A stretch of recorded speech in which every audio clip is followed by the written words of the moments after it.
பால் பாலபாஸ்கரன் கொடுக்கும் சிலுவையின் செய்தியை கேட்டுக்கொண்டிருக்கும் சகோதர சகோதரிகளையும் நண்பர்களையும் இச்செய்தி மூலமாக சந்திப்பதில் பெரும் மகிழ்ச்சி அடைகிறோம். தாம் ஒருவரே ஞானமுள்ளவருமாயிருக்கிற தேவனுக்கு இயேசு கிறிஸ்துவின் மூலமாக என்றென்றைக்கும் மகிமையும் கனமும் உண்டாவதாக. ஆமீன்.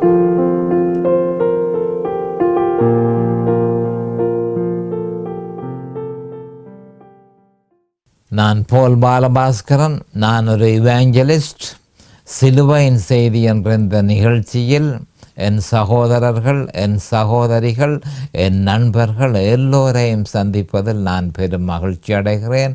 இந்த அருமையான நேரத்தை கர்த்தர் எங்களுக்கு ஒதுக்கி தந்தார். அதற்காக அன்றைக்கும் சோஸ்திரம். அவருடைய வேத வார்த்தைகளை உங்களோடு பகிர்ந்து கொள்வது எனக்கு மிகுந்த சந்தோஷத்தை அளிக்கிறது என்பதை நீங்கள் அறிந்து கொள்ள வேண்டும். சிலுவையின் செய்தியை பற்றி நாங்கள் இப்பொழுது விவரமாக நான் பிரசங்கித்து கொண்டிருக்கிறேன். சிலுவையின் செய்தி மனுஷனுக்கு விடுதலை கொடுக்கக்கூடிய ஒரே ஒரு செய்தி சிலுவையின் செய்தி. சிலுவையின் செய்தியை தவிர வேறு எந்த செய்தியையும் போதகர்கள் பிரசங்கிப்பார்களாக இருந்தால் அவர்கள் சுவிசேஷத்தை பிரசங்கிக்கவில்லை என்பதை நாம் அறிந்து கொள்ள வேண்டும். இதன் நிமித்தமே 1 கொரிந்தியர் 1:23 தெளிவாக பவுல் அப்போஸ்தலர் சொல்லியிருக்கிறார், நாங்களோ சிலுவையில் அறையப்பட்ட கிறிஸ்துவை பிரசங்கிக்கிறோம், நாங்கள் வேறு ஒன்றையும் நாங்கள் பிரசங்கிப்பதில்லை என்று தெளிவாக சொல்லியிருக்கிறார். அப்போ நாங்களுக்கு இந்த அருமையான சந்தத்தை கர்த்தரங்களுக்கு ஏற்படுத்தி தந்தார். அதற்காக நாங்கள் இன்னும் ஒரு முறை அவருக்கு நன்றி கூற கடமைப்பட்டிருக்கிறோம் என்பதை நாம் அறிந்து கொள்ள வேண்டும். நாம் இப்பொழுது சிலுவையின் செய்தியில் ரோமர் 6ஆம் அதிகாரம் 1ஆம் வசனத்தை பற்றி விவரமாக பார்த்து கொண்டிருக்கிறோம். இப்போ கிட்டத்தட்ட ஒரு 15-20 செய்தியில் ரோமர் 6:1 பற்றியே நான் பிரசங்கித்து கொண்டிருக்கிறேன். ஏனென்று சொன்னால் அதில் இருக்கிற 2 முக்கியமான சொற்கள் மிகுந்த முக்கியத்துவம் வாய்ந்ததாக இருக்கிறது. அந்த கிருபை, அந்த பாவம். அந்த பாவம் முதலாவது கிறிஸ்தவன் பெற்றுக்கொள்ள வேண்டிய வெளிப்பாடு. அந்த பாவம் ஆதாமிலே இருந்து தொற்று நோய் போல, கொள்ள நோய் போல மனிதனுக்குள்ள பிறப்பின் மூலமாக பரவி இருக்கிற இந்த பொல்லாத நோயில இருந்து விடுதலை பெறுவதற்கு அவனுக்கு தேவையானது சிலுவையில் அறையப்பட்ட இயேசு கிறிஸ்து. அப்போ சிலுவையில் அறையப்பட்ட இயேசு கிறிஸ்து என்ற அந்த வெளிப்பாட்டையும் அவன் பெற வேண்டியதாக. முதலாவது அந்த பாவம், 2வது சிலுவையில் அறையப்பட்ட இயேசு கிறிஸ்துவை பற்றி. ஏனென்றால் அந்த பாவத்துக்கு சிலுவையில் தான் தீர்வு கண்டிருக்கிறார் நம்முடைய ஆண்டவராகிய இயேசு கிறிஸ்து. அப்போ அந்த தீர்வை நாம் விசுவாசிக்கும் பொழுது நமக்குள்ள வல்லமையாக பரிசுத்த ஆவியானவர் செயல்படுகிறார். இந்த 3 வெளிப்பாடுகளையும் நாம் பெற்றுக்கொள்ள வேண்டும். அதற்காகத்தான் ரோமர் 6ஆம் அதிகாரம், ரோமர் 7ஆம் அதிகாரம், ரோமர் 8ஆம் அதிகாரத்தை பிரசங்கிப்பதே சிலுவையின் செய்தியினுடைய நோக்கம் என்று ஏற்கனவே நான் உங்களுக்கு பல முறை கூறியிருக்கிறேன். இப்பொழுது நாங்கள் ரோமர் 6:1 போவோம். ரோமர் 6:1. ஆகையால் என்ன சொல்லுவோம்? கிருபை பெருகும் படிக்கு பாவத்திலே நிலைநிற்கலாம் என்று சொல்லுவோமா? கூடாதே. மறுபடியும் வாசிக்கிறேன். ஆகையால் என்ன சொல்லுவோம்? அந்த கிருபை பெருகும் படிக்கு அந்த பாவத்தில் நிலைநிற்கலாம் என்று சொல்லுவோமா? கூடாதே. நாம் இப்பொழுது ஜெபத்திற்கு போவோம். அருமையானங்கள் பிதாவே, உமக்கு ஸ்தோத்திரம். பரலோகத்தின் தேவனே, உமக்கு அன்றைக்கும் ஸ்தோத்திரம். இயேசு கிறிஸ்துவனுடைய நாமத்தினால் பிதாவே உம்மிடத்தில் வருகிறோம். அவர் எங்களுக்காக சிந்தின அந்த இரத்தத்தின் மூலமாக பிதாவே உம்மிடத்தில் வருகிறோம்.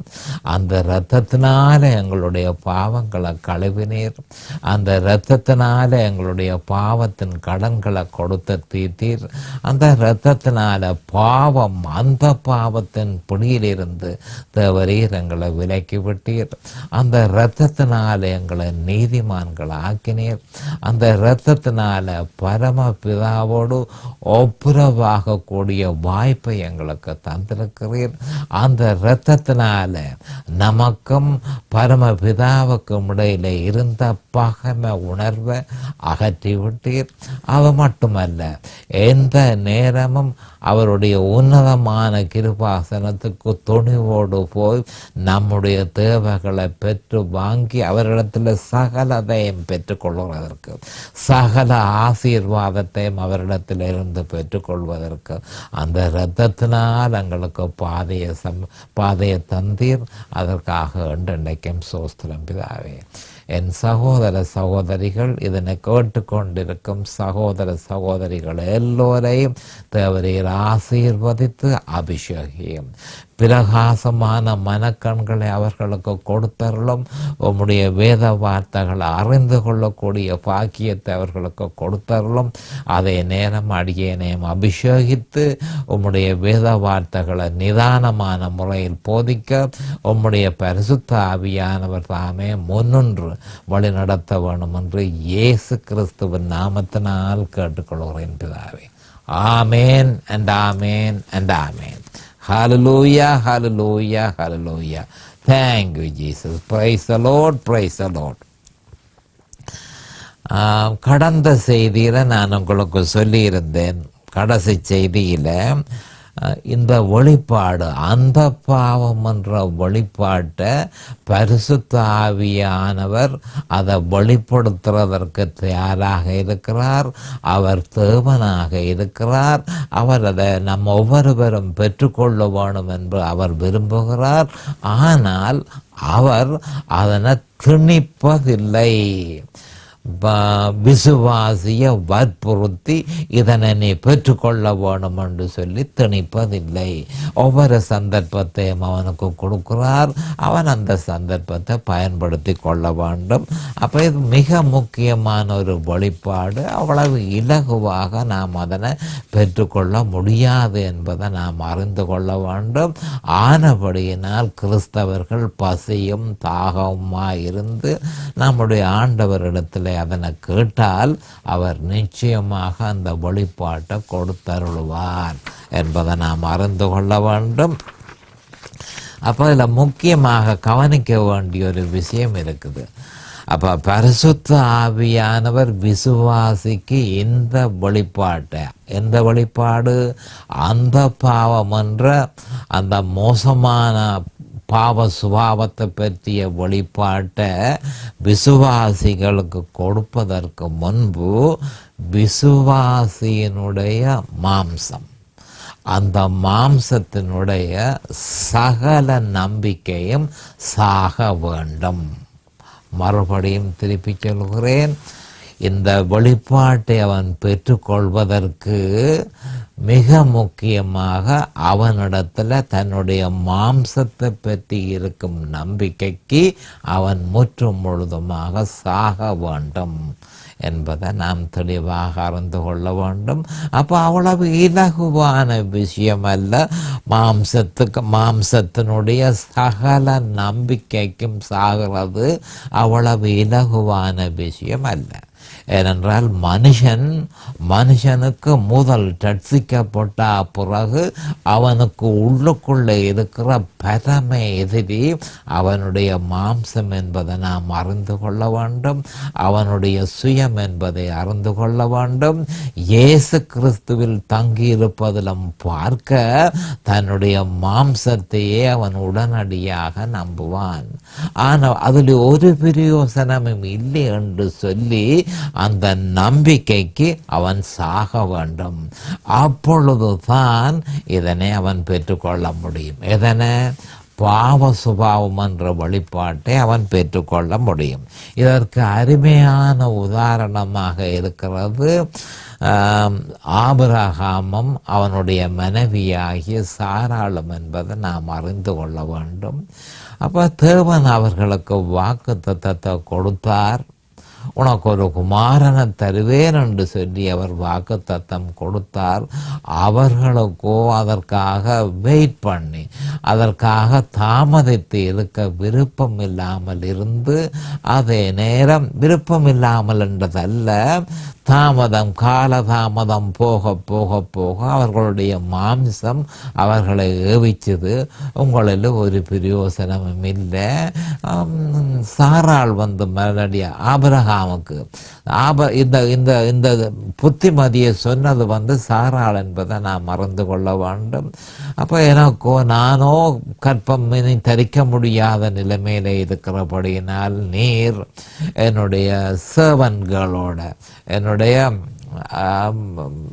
வேலைக்காரியோட நீர் சேரும் என்று சொல்லி சாராள் சொல்லி, அதன் நிமித்தம் ஆபிரகாமும் அந்த சொல்ல கேட்டு அதன்படி நடந்து, அப்போ ஒரே ஒரு நடந்த நிச்சயமாக அவருடைய மாம்சம் வெற்றி பெற்றது.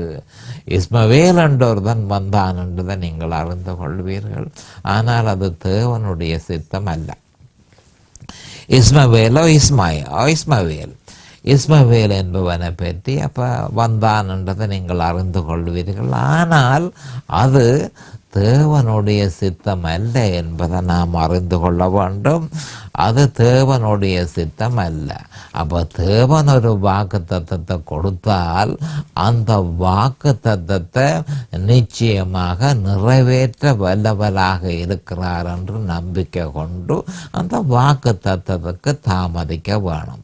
அதற்கிடையில மாம்சம் செய்த வேலையை நீங்கள் பார்த்திருக்கிறீர்கள். அதாவது மாம்சம் வெற்றி பெற்றது. அப்போ அதாருடைய தவறு முற்றும் முழுதுமாக ஆபிரகாமினுடையதும் சாராளினுடைய தவறு என்பதை நாம் அறிய வேண்டும். அதற்கு பிறகு ஈசாக்கு கொடுக்க வேண்டிய சந்தர்ப்பம் வரும் பொழுது மாம்சத்தினுடைய சகல நம்பிக்கையும் சாக வேண்டும் என தேவன் எதிர்பார்த்திருந்தார். அப்போ ஈசாக்கு வந்து அப்போ 85 வயதில் அதை பெற்றிருக்க வேண்டும். ஆனால் 85 வயதில் சாராளுக்கு 90 வயது, ஆபிரகாமுக்கு 100 வயது வந்து மாம்சத்தில் எந்த விதமான நம்பிக்கையும் இல்லை, அற்று போகும் தனையும் அவர்கள் வெயிட் பண்ணி அதற்காக தாமதித்திருக்க வேண்டியிருந்தது. அந்த நேரம் அதற்கிடையில் இன்னும் ஒரு முக்கியமான விஷயம் செய்ய வேண்டியிருந்தது. அது என்ன அந்த விஷயம் என்று சொன்னால், மாம்சத்தினால முடிவெடுத்து தெரிவு செய்த ஆகார அப்புறப்படுத்த வேண்டி இருந்தது. மாம்சத்தினால உற்பத்தி செய்த இஸ்மவேலையும் அப்புறப்படுத்த வேண்டிய அவசியம் இருந்தது. அப்போ மாம்சத்தினுடைய சகல நம்பிக்கையும் இழந்த பிறகுதான் ஈசாக்கு ஆபிரகாமுக்கு புத்திரனாக பிறந்தார் என்பதை நாம் தெளிவாக அறிந்து கொள்ள வேண்டும். அவர்களுடைய சரீரம் செத்து போய்விட்டது. ஆபிரகாமுக்கும் சாராளுக்கும் அவர்களுடைய சரீரம் முழுதுமாக செத்து போய்விட்டது. அவர்களுடைய மாம்சத்தினால எந்த தீர்மானமும் எடுக்க முடியாத ஒரு நிலைமையில ஆண்டவராகிய இயேசு கிறிஸ்து அவர்களுக்கு அந்த வாக்கு தத்தத்தை கொடுத்தார் என்பதை நாம் அறிந்து கொள்ள வேண்டும். அப்ப கடைசியாகத்தான் நம்பிக்கை, மாம்சத்தில் எந்த விதமான நம்பிக்கையும் இல்லாத பொழுதுதான் ஈசாக்கு கொடுக்கப்பட்டது. அதே மாதிரி கிறிஸ்தவர்களாகிய நாம் நம்முடைய சுய பலத்தினால ஒரு பிரயோசனமும் இல்லை என்ற நம்பிக்கைக்கு நாங்கள் வர வேண்டும். அந்த உண்மையை நாங்கள் பூரணமாக உணரும் தனையும் நாம் காத்திருக்க வேண்டும். அப்பொழுதுதான் இதை பற்றிய வெளிப்பாட்டால பிரயோசனம் இருக்குமே தவிர பாவ சுபாவத்தை பற்றிய வெளிப்பாட்டினால அதற்கு பிறகுதான் பிரயோசனம் இருக்கும் என்பதை நாம் தெளிவாக அறிந்து கொள்ள வேண்டும். அதற்கு பின்பே பரிசுத்த ஆவியானவர் நம்முடைய இருதயத்தில் தான் என்ன நினைத்திருந்தாரோ அதனை அவர் நடைமுறைப்படுத்துவார் என்பதை நாம் அறிந்து கொள்ள வேண்டும். அப்போ துரதிர்ஷ்டவசமாக மாம்சத்தில் ஒரு சிறு நம்பிக்கை தன்னும் இருந்தால் மனுஷனோ உடனடியாக அந்த மாம்சத்தில் நம்பிக்கை கொள்ளுவான். அப்போ மாம்சத்தில் எந்த விதமான நம்பிக்கையும் இல்லை. நான் மாம்சம் என்று சொல்லும் பொழுது அதாவது நம்முடைய சரீரத்தினுடைய மாம்சத்தை பற்றி சொல்லுகிறேன் என்றதல்ல, சரீரமும் ஒன்றுதான். ஆனால் இந்த நம்முடைய சுயபலத்தினால நாம் சேகரித்த பல்வேறு நன்மைகள். அப்போ பல்வேறு நன்மைகள் என்று சொன்னால் படிப்புகள், மற்றது உத்தியோகங்கள், தொழில்கள், மற்றது நம்முடைய சாமர்த்தியங்கள், நம்முடைய கட்டித்தனங்கள். அப்போ இதுகள் எல்லாம் மாம்சம் என்று சொல்லப்படுகிறது. அப்போ அந்த மாம்சத்தில் ஒரு சிறு பகுதி தன்னும் இருந்தால் விசுவாசி தவிர்க்க முடியாமல் அந்த மாம்சத்தில் அவன் முற்று முழுதுமாக நம்பிக்கை கொள்வான். ஆனபடியால் எந்த நம்பிக்கையும் இல்லை, மாம்சத்திலையும் சுயத்திலையும் எந்த நம்பிக்கையும் இல்லாமல் போன உடனே இந்த வெளிப்பாடு கிடைக்கிறது. அப்பொழுது அதனுடைய பிரயோசனம், அது எவ்வளவு பிரயோசனம் என்பதை நாம் இலகுவாக அறிந்து கொள்ள முடியும். அநேகமான தரம் அது என்ன என்று அறியாமலே, மாம்சத்தை பொறுத்தளவில் நாங்கள் அது என்ன என்று அறியாமலே அதில் தங்கி இருக்க பார்ப்போம். இதுதான் நம்மிடத்தில் இருக்கிற மிக மோசமான பலவீனம் என்பதை நாம் அறிந்து கொள்ள வேண்டும். அப்போ பாவ சுபாவத்தை பற்றி வெளிப்படுத்த விட்டால் என்ன நடக்கும்? அது விசுவாசியினுடைய இருதயத்தை ஆளத் தொடங்கும். பாவ சுபாவத்தை பற்றி வெளிப்படுத்தப்படாவிட்டால் என்ன நடக்கும்? அந்த பாவ சுபாவம் மனுஷனுடைய இருதயத்தை ஆளத் தொடங்கும் என்று நாம் அறிந்திருக்க வேணும். அப்போ அது விசுவாசி தவிர்க்க முடியாமல் ரோமர் 7:15 அனுபவத்தை பெற வேண்டியதாக இருக்கிறது. அது விசுவாசியினுடைய தவறே தவிர தேவனுடைய தவறு இல்லை என்பதை நாம் தெளிவாக அறிந்து கொள்ள வேண்டும். நாம் நம்முடைய வழியில் நடக்கும் பொழுது தேவனுடைய வழியில் நாம் செயற்படுவதில்லை. நம்முடைய வழியில் நாம் நடக்கும்போது கவனமாக கேட்டுக்கொள்ளுங்கள். நம்முடைய வழி, நாம் நினைத்த வழி, அந்த வழியில் நாங்கள் நடக்கும் பொழுது நாங்கள் தேவனுடைய வழியை பின்பற்றுவதில்லை. ஆனால் நம்முடைய வழியையோ தேவன் ஒருபொழுதும் ஏற்றுக்கொள்ள மாட்டார் என்பதை தெளிவாக அறிந்திருக்க வேண்டும். நம்முடைய இருதயத்தில் கற்பம் தரித்த எந்த சிந்தனையும் அவர் ஏற்றுக்கொள்ள மாட்டார். பரிசுத்த ஆவியானவருடைய இருதயத்தில் கற்பம் தரித்த சிந்தனைகளே ஏற்றுக்கொள்ளப்படும் என்பதை விசுவாசிகள் நிச்சயமாக அறிவார்களாக. நாம் நம்முடைய மத நடவடிக்கைகளை அத்தி இலைகளால் மூடுறதுல மிகுந்த கெட்டிக்காரர்களாக இருக்கிறோம். மத நடவடிக்கைகள் தேவனுக்கு முன்பாக நான் வாழ வேணும் என்று சொல்லி நம்முடைய இருதயத்தில் கற்பம் தரித்த சிந்தனைகளை நடைமுறைப்படுத்தி அது சரி என்று சொல்லி அதை அத்தியிலையால் மூடுகிற பழக்கம் ஏராளமான கிறிஸ்தவர்களிடத்தில் உண்டு என்பதை அவர்கள் அறிந்து கொள்ள வேண்டும். ஏனென்றால் அது நம்முடைய பார்வைக்கு சரியாக இருக்கிறது. நம்முடைய பார்வைக்கு சரியாக இருக்கிறது அல்ல முக்கியமான விஷயம். தேவனுடைய பார்வைக்கு நாம் செய்கிறது சரியா இருக்க வேண்டும் என்பதே முக்கியமான விஷயம் என்பதை நாம் அறிந்திருக்க வேண்டும். அப்போ கிறிஸ்துவும் சிலுவையும் இல்லாவிட்டால் மேலெழுந்த வாரியாக பார்ப்பதற்கு எது நல்லா இருந்தாலும் அதை தேவன் ஏற்றுக்கொள்ள மாட்டார் என்பதை நாம் தெளிவாக அறிந்திருக்க வேண்டும். அப்போ 3 வழிபாட்டை நாம் நிச்சயமாக பெற வேணும். அப்பொழுதுதான் இந்த சிலுவையின் செய்தியினுடைய தாற்பயம், இந்த சிலுவையின் செய்தியினுடைய முக்கியத்துவம் என்ன என்பதை என்பதை நாம் அறிந்து அதனை அனுபவிக்க முடியும். இல்லையோ அதாவது ஒரு பிரயோசனமும் இல்லை. மாம்ச சுபாவம் மறுபடியும் நம்மை ஆளும் என்பதை கிறிஸ்தவர்கள் தெரிந்து கொள்ள வேண்டும். அப்போ அந்த 3 வெளிப்பாட்டுகள் என்ன? முதலாவது பாவ சுபாவம், 2வது சிலுவை, 3வது பரிசுத்த ஆவி. இந்த 3 வெளிப்பாட்டை ஒரு விசுவாசி பெற்றாக வேண்டும் என்பதை நாம் தெளிவாக அறிந்து கொள்ள வேணும். மிகவும் முக்கியமான ஒரு விஷயம் என்பதை நான் உங்களுக்கு அறிய தருகிறேன். அப்போ இந்த பாவ சுபாவம் என்று சொல்லிக்க நாங்கள் பார்த்து கொள்வோம். முதலாவதாக ஏற்கனவே நான் இந்த பாவ சுபாவத்தை பற்றி சொல்லி இருக்கிறேன். ஆனால் இது எங்கே இருந்து வந்ததுன்றதை நாம் அறிந்து கொள்ள வேணும். ஏதேன் தோட்டத்தில் மனுஷகுல வீழ்ச்சியினால, முதலாவது மனுஷனுடைய வீழ்ச்சியினால ஏற்பட்ட பிரதிபலனே இந்த பாவ சுபாவம். அப்போ அதை என்ன செய்தது என்று சொல்லிக்க, அதாவது முற்றிலும் தேவ உணர்வோடு இருந்த மனுஷன் ஆதாமை அவர் உருவாக்கும் பொழுது அவனை தேவ சாயலாக உருவாக்கினார்.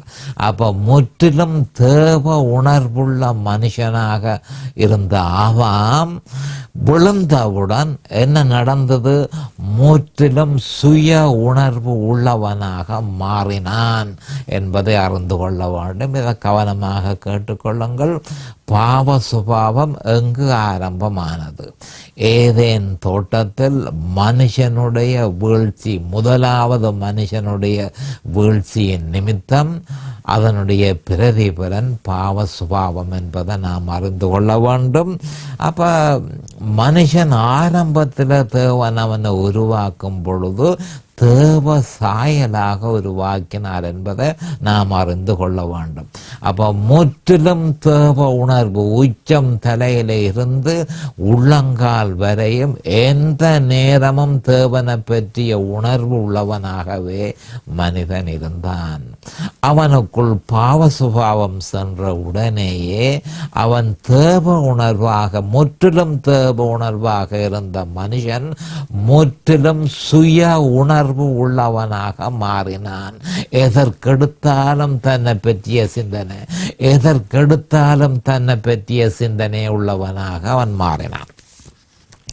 அப்போ விழுந்து போன அந்த நிலைமையில அவனுடைய மீறுதல், அவனுடைய சுபாவம், வீழ்ந்து போன அந்த நிலைமையில அவனுடைய சுபாவம் முற்று முழுதுமாக மீறுதலையும் பாவ சுபாவத்தை நோக்கி சென்றது என்பதை நாம் அறிந்து கொள்ள வேண்டும்.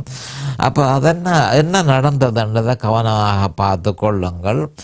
மனுஷனுக்கு மனுஷன் இந்த பாவ சுபாவம் உள்ளுக்குள்ள போக தொடங்கினது. எல்லாம் மீறுதல் செய்கிறது. திருப்பி இன்னொரு கதை சொல்ல வேண்டியதாக இருக்கிறது. முற்றிலும் தேவ உணர்வுள்ள மனுஷன் முற்றிலும் சுய உணர்வு உள்ளவன் ஆனான். பாவம் அவனுக்குள்ள உட்சென்ற உடனே அவனுடைய உணர்வுகள் முழுதுமாக மாற்றம் அடைந்து முழுக்க சுய உணர்வுள்ள மனுஷனாக மாறினான். அது ஏன் அப்படி வந்தது என்று சொன்னால், தேவன் மனுஷனை பாவம் உள்ளுக்குள்ள இறங்கின உடனே மனுஷனுடைய தவறினால, மனுஷனுடைய மீறுதலால, தேவனுடைய வார்த்தைக்கு கீழ்ப்படியாததனால மனுஷனுக்குள்ளுக்குள்ள பாவம் முட்சென்றது. பாவம் முட்சென்ற உடனே தேவன் மனுஷனை விட்டு விலகி விட்டார். அப்போ தேவன் மனுஷனை விட்டு விலகின உடனே மனுஷனுக்கு யாரில் தங்கி இருக்கிறது என்று தெரியாமல் தன்னையே முழுதுமாக நம்ப தொடங்கி விட்டான். அப்போ சுய உணர்வுள்ளவனாக, முற்றிலும் சுய உணர்வுள்ளவனாக மாறினான். அப்போ அந்த நிலைமையில அவனுடைய சுபாவம் எப்பொழுதும் தவறுகிறது, எப்பொழுதும் மீறுகிறது, எப்பொழுதும் தேவனுக்கு எதிராக பாவம் செய்வது அவனுடைய நியதியாக போய்விட்டது. பாவத்தை நோக்கி போய்கொண்டிருந்தான். மீறுகிறதும் பாவத்தை நோக்கி போகிறதும் அவனுடைய சுபாவமாக மாறிவிட்டது. மனுஷனுக்கு மனுஷன் மனித தன்மையற்று நடப்பதற்கு இதுதான் முக்கியமான காரணம் என்பதை நாம் அறிந்து கொள்ள வேண்டும். சகல யுத்தத்துக்கும் இந்த பூமியிலே ஏற்பட்டிருக்கிற சகல யுத்தத்துக்கும் காரணம் அந்த பாவ சுபாவம் என்பதை நாம் அறிந்து கொள்ள வேண்டும். எல்லா அறியாமைக்கும் காரணம் அந்த பாவ சுபாவம் என்பதையும், எல்லா மோட்டுத்தனத்துக்கும் காரணம் அந்த பாவ சுபாவம் என்பதையும், எல்லா துன்பத்துக்கும் காரணம் அந்த பாவ சுபாவம் என்பதையும், எல்லா வேதனைக்கும் காரணம் அந்த பாவ சுபாவம் என்பதையும், எல்லா மரணத்துக்கும் காரணம் அந்த பாவ சுபாவம் என்பதையும் நாம் தெளிவாக அறிந்திருக்க வேண்டும். அப்ப மனிதனுடைய சுபாவம் மாறின உடனே மீறுதல் செய்கிறது அவனுடைய வழக்கமாக போய்விட்டது. அடுத்ததாக பாவத்தை செய்கிறது அவனுடைய வழக்கமாக போய்விட்டது. அப்ப இந்த பூமியில் ஏற்பட்டிருக்கிற சகல விதமான பிரச்சனைகள், வேதனைகள், அறியாம மோட்டுத்தனம் எல்லாத்துக்கும் காரணம் அந்த பாவமே என்பதை நாம் தெளிவாக அறிந்து கொள்ள வேண்டும். இதனை மேற்கொள்ளுவதற்கு, இதனை மேற்கொண்டு வாழுகிற வாழ்க்கையே கிறிஸ்தவ வாழ்க்கை. இதனை மேற்கொள்ளுவதற்கும் ஒரே ஒரு பதில் கிறிஸ்துவின் சிலுவையே என்பதை நாம் தெளிவாக அறிந்து கொள்ள வேண்டும். பாவ சுபாவத்தை வேறு ஏதாவது வழியினால மேற்கொள்ள முயற்சி செய்தால், எவ்வளவு மனப்பூர்வமான முயற்சியாக இருந்தாலும் அது நிச்சயமாக தோல்வியிலே முடியும் என்பதை நாம் அறிந்து கொள்ள வேணும். அப்போ இதற்கு தீர்வு கிறிஸ்துவின் சிலுவை என்பதை நாம் தெளிவாக அறிந்து கொள்ள வேண்டும். மறுபடியும் பவுல் அப்போஸ்தலர் கலாத்தியர் 2:21 சொன்னதை நாம் ஞாபகப்படுத்தி கொள்ள வேணும். திருப்பி இன்னும் ஒரு வழியில் நான் சொல்கிறேன், இந்த பாவ சுபாவத்தை மேற்கொள்ளுவதற்கு கிறிஸ்தவன் வேறு ஏதாவது ஒரு வழியை இவ்வளவு மனப்பூர்வமாக அதை செய்து அவன் அதுக்கு சின்சியராக இருந்து உண்மையாக இருந்து அந்த வழியை அவன் செய்ய முயற்சித்தாலும் அது நிச்சயமாக கிறிஸ்துவின் சிலுவை இல்லாவிட்டால் தோல்வியிலேயே முடியும் என்பதை நாம் அறிந்திருக்க வேண்டும். ஆனபடியால் தான் கலாத்தியர் 21 மிகுந்த 2:21 கலாத்தியர் 2:21 மிகுந்த முக்கியத்துவம் வாய்ந்ததாக இருக்கிறது. நான் தேவனுடைய கிருபையை விருதாவாக்குகிறதில்லை. நீதியானது நியாய பிரமாணத்தினாலே வருமானால் கிறிஸ்து மரித்தது வீணாயிருக்குமே.